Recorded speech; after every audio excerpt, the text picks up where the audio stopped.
Council took historic action in its latest meeting, authorizing legal challenges against state regulators and calling for a statewide moratorium on injection wells.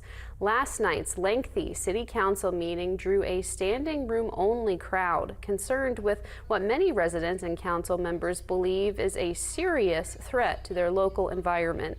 The council passed 3 resolutions targeted at injection wells used to dispose of fracking waste.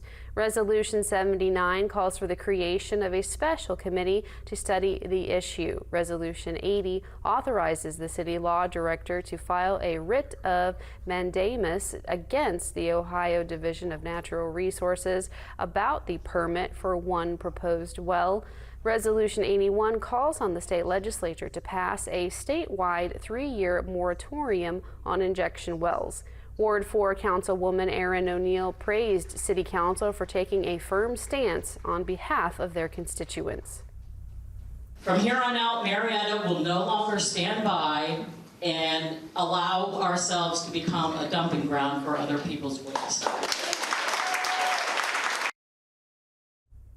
Resolution 79 and 81 passed unanimously. Councilman Ben Rutherford cast the only dissenting vote against Resolution 80.